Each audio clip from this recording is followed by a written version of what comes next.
Hello students, this is Shweta, your biology teacher. Welcome to this online Pathshala of Biology. Today in this lecture we are going to discuss the topic microbes in production of biogas. As you know that our chapter name is microbes in human welfare. हम उन microbes की study कर रहे हैं जो human welfare के लिए use होते हैं, ह्यूमंस के फ़ायदे के लिए यूज़ होते हैं।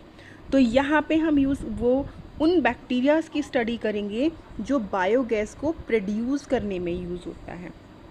तो सबसे पहले ये समझना ज़रूरी है कि जो ये बायोगैस है ये होती क्या है।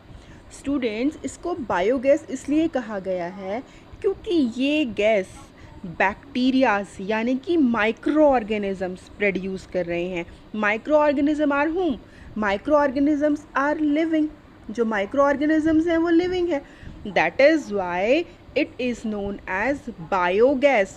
वो गैस जो लिविंग माइक्रो ऑर्गेनिजम्स प्रोड्यूस कर रहे हैं that is known as biogas. Bio means living.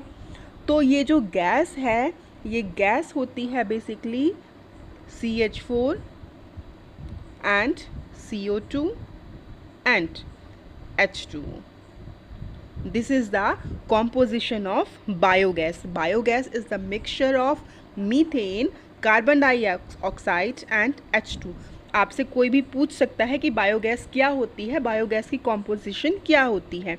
और बायोगैस जो प्रोड्यूस होती है, सबसे important question, biogas is produced by the bacteria that is named as methanogens. It is the group of the bacteria. इसको बोला जाता है मीथेनोजेंस क्योंकि ये प्रोड्यूस कर रहा है बेसिकली मीथेन, इसलिए इसका नाम मीथेनोजेंस कहा गया है। इसको मीथेनोबैक्टीरियम ये होते हैं। Students, microbes in production of biogas मैं आपको 4 पॉइंट्स के अंदर समझाने वाली हूँ। वो 4 पॉइंट्स हैं बेसिकली। सबसे पहले हम पढ़ेंगे इसका प्रिंसिपल कि इसका प्रिंसिपल क्या है बायोगैस का। उसके बाद हम पढ़ेंगे बायोगैस प्लांट की वर्किंग क्या है। वर्किंग के बाद हम पढ़ेंगे इसके एडवांटेज, और एडवांटेज के बाद पढ़ेंगे हम डिसएडवांटेज, जैसे कि हर चीज़ के फ़ायदे और नुकसान होते हैं। तो सबसे पहली चीज़ जो है वो है बायोगैस प्लांट का प्रिंसिपल। ये किस प्रिंसिपल पर वर्क करता है? ये वर्क करता है on the principle of anaerobic digestion. Biogas plant works on the principle of anaerobic it works on the principle of anaerobic digestion. Anaerobic digestion का मतलब क्या है आप सोच रहे होंगे। एनारोबिक आप क्लास 10th में ही पढ़ चुके हैं, आप क्लास 9th में भी पढ़ चुके हैं। एनारोबिक का मतलब होता है इन एब्सेंस ऑफ ऑक्सीजन। तो यहाँ पे वर्ड यूज़ हो रहा है एनारोबिक डाइजेशन। तो मिथेनोजेंस जो ये बैक्टीरियाज होते हैं ये डिग्रेड करते हैं बायोलॉजिकल मटेरियल को इन absence of oxygen. I am repeating again, methanogens जो बैक्टीरिया हैं वो डिग्रेड करते हैं बायोलॉजिकल मटेरियल को। बायोलॉजिकल मटेरियल यहाँ पे क्या है? बायोलॉजिकल मटेरियल है यहाँ पे डंग, गोबर जिसको बोलते हैं, एंड वाटर, इसका मिक्सचर। इस मिक्सचर को ये डिग्रेड करते हैं, ब्रेक डाउन करते हैं, डाइजेस्ट करते हैं in absence of oxygen. That is why it is known as anaerobic digestion. ये क्वेश्चन मोस्टली बोर्ड एग्ज़ाम्स के जो प्रैक्टिकल्स होते हैं एक्सटर्नल्स बच्चों से करते हैं। बच्चे उसका आंसर कई बार नहीं दे पाते क्योंकि ये एनसीईआरटी में इसका डायरेक्ट प्रिंसिपल नहीं दिया हुआ है। आई होप कि आपको ये प्रिंसिपल क्लियर हो गया होगा। उसके बाद जो हम वर्किंग पढ़ेंगे वो वर्किंग पढ़ेंगे बच्चों हम इस डायग्राम के थ्रू, जो डायग्राम आप यहाँ पे अपनी बुक में देख रहे हैं। तो सबसे पहले हम इसके पार्ट स्टडी करेंगे कि कौन कौन से इसके पार्ट हैं। ये जो बायोगैस प्लांट होता है, प्लांट एक वर्ड यूज़ हो गया है, तो ये प्लांट जो है एक कॉन्क्रीट टैंक होता है। इसकी लेंथ कितनी भी हो सकती है, 15 feets, 20 feets, 25 feets, it depends on you. उसके बाद ये किस चीज़ का बना हुआ होता है ये समझना ज़रूरी है। ये कॉन्क्रीट टैंक होता है, कॉन्क्रीट का बना हुआ होता है। कॉन्क्रीट होती है डस्ट, रोड़ी का मिक्सचर। इस चीज़ का बना हुआ होता है ये टैंक। 15 से 20 फीट ये लंबा होता है। इसमें यहाँ पे इसको बुक में नहीं दिया हुआ, ये मिक्सिंग यहाँ पे करते हैं, मिक्सिंग टैंक होता है जो ये टैंक है। This is known as mixing tank, जहाँ पे डंग और वाटर का मिक्सचर होता है, इसलिए इसको नाम दिया गया है मिक्सिंग टैंक। और यहाँ पे क्या बनता है, यहाँ पे बनती है स्टूडेंट स्लरी। स्लरी आप सोच रहे होंगे कि स्लरी क्या होता है।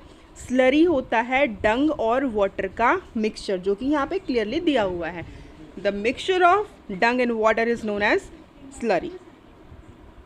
ये इस टैंक का मेन पार्ट है, दैट इज डाइजेस्टर। अभी हमने इसका प्रिंसिपल पढ़ा था। प्रिंसिपल क्या था, एनारोबिक डाइजेशन। तो ये जो वर्क हो रहा है ना एनारोबिक डाइजेशन का, वो वर्क हो रहा है इस डाइजेस्टर के अंदर। तो it is the most important part of this plant we can से।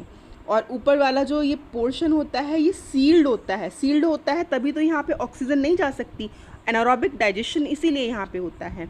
ये ऊपर वाला जो पोर्शन है यहाँ पे गैस प्रोड्यूस होती है और ये आउटलेट के थ्रू गैस बाहर जाती है। ये गैस होल्डर है और यहाँ पे स्लज इकट्ठा होती है। स्लज मतलब कि कीचड़। कीचड़ वर्ड यहाँ पे यूज़ करेंगे सॉलिड वेस्ट के लिए, जो रिमेनिंग पोर्शन, जो रिमेनिंग पार्ट रह जाएगा गैस के प्रोड्यूस होने के बाद का। तो let's discuss the working of biogas plant. सबसे पहले क्या होता है, सबसे पहले हमें ज़रूरत होती है काऊ डंग की, वेस्ट मटेरियल की, वाटर की, एक्सक्रीटा की। एक्सक्रीटा ऑफ एनिमल्स इस टैंक के थ्रू मिक्स होगा। यहाँ पे वाटर और डंग को डालेंगे, मिक्स करेंगे, इस पाइप के थ्रू ये पहुँच जाएगा टैंक के अंदर, जो कि मेन टैंक है। इस टैंक के अंदर मिथेनोजन्स अपना वर्क करेंगे। मिथेनोजन्स क्या है, मिथेनोजन वो बैक्टीरिया है जो प्रोड्यूस करेगा, डिग्रेड करेगा इस बायोलॉजिकल मटेरियल को। बायोलॉजिकल मटेरियल क्या हो गया, बायोलॉजिकल मटेरियल हो गया डंग और वाटर। इस मटेरियल को यहाँ पे आते ही डिग्रेड करना शुरू कर देगा, ब्रेक डाउन करना शुरू कर देगा, उसको एनारोबिकली डाइजेस्ट करना शुरू कर देगा। जैसे जैसे ये मटेरियल डिग्रेड होगा वैसे वैसे गैस प्रोड्यूस होगी। और वो गैस कौन सी होगी, वो गैस होगी CH4। CH4 is what, CH4 is methane, CO2 and H2। Gas produce होगी और गैस इस आउटलेट के थ्रू बाहर चली जाएगी, पाइपलाइन के थ्रू बाहर चली जाएगी, जो कि कनेक्टेड हो सकते हैं, होम्स में कनेक्टेड हो सकते हैं, जहाँ पे भी इनका कनेक्शन होगा ये गैस वहाँ पे चली जाएगी।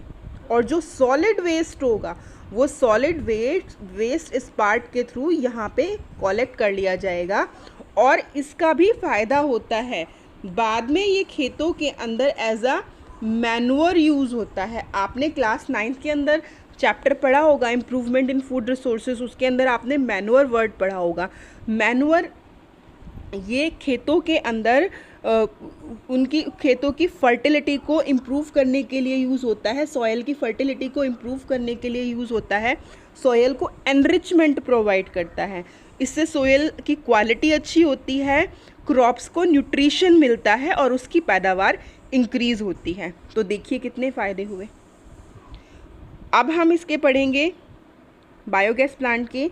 We will discuss advantage and disadvantage. तो firstly we are at advantage. Advantage आपको समझ में आ भी रहे होंगे।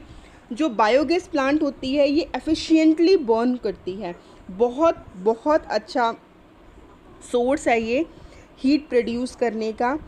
एफिशिएंटली बर्न हो रही है, इसका कोई भी रेजिड्यू नहीं होता है। रेजिड्यू का मतलब कि जब ये बर्न होती है, बर्न होने के बाद इस कुछ भी पीछे नहीं बचता है, कोई भी इसका वेस्ट नहीं बचता है। ये एनवायरनमेंट को पॉल्यूट नहीं करती है। सबसे मेन बात जो है वो एनवायरनमेंट को ये पॉल्यूट नहीं कर रही है, इसका कोई रेजिड्यू नहीं बच रहा है। ये बहुत ज़्यादा एक्सपेंसिव भी नहीं है, ये बहुत ज़्यादा फ़ायदा दे रही है। जब इसका कोई जब ये पॉल्यूशन ही नहीं क्रिएट कर रही है एनवायरनमेंट के अंदर, तो it means it is creating the benefit to us. तो it in this way it is advantageous, इसका ये एडवांटेज है। अगर हम बात करते हैं डिसएडवांटेज की, स्टूडेंट्स, तो जो डिसएडवांटेजेस होते हैं वो क्या क्या होते हैं? डिसएडवांटेजेस ये होते हैं कि इसमें कुछ एक पार्ट जो आप ये देख रहे हैं, कुछ एक पार्ट्स ये मेटल के बने हुए होते हैं, और मेटल के बने हुए होते हैं, पानी यहाँ पे बार बार यूज़ हो रहा है तो इनमें रस्ट लग जाता है, और रस्ट यानी कि जंग लग जाता है, और जंग लगने की वजह से ये ख़राब हो सकते हैं। दूसरी चीज़ ये है कि हम इनको कहीं पे भी नहीं लगा सकते हैं। कहीं पे मतलब, क्योंकि इसमें जो रॉ मटेरियल है वो क्या यूज़ हो रहा है? रॉ मटेरियल यूज़ हो रहा है डंग, और डंग हर जगह अवेलेबल नहीं होता है, ये विलेजेस में ही अवेलेबल होता है। तो इसकी अवेलेबिलिटी जो होगी वो विलेजेस में ही होगी, इसको सिटीज़ में नहीं लगाया जा सकता। लोकेलिटी इसकी अकॉर्डिंग टू रॉ मटेरियल के बेसिस पे इसको लगाया जाता है, और रॉ मटेरियल जो मिलता है विलेजेस में ही मिलता है, तो इसकी कई बार कमी होती है, तो उसकी वजह से ये बायोगैस प्लांट सक्सेसफुल नहीं हो पाते हैं। स्टूडेंट्स, आई होप कि आपको ये बायोगैस प्लांट का जो टॉपिक है ये क्लियर हो गया होगा। Still you have any query, right in the comment section, I will clear your query. और जो बायोगैस प्लांट है, when you will attend the school, मैं आपको विजिट भी करवाऊंगी। Students, thank you.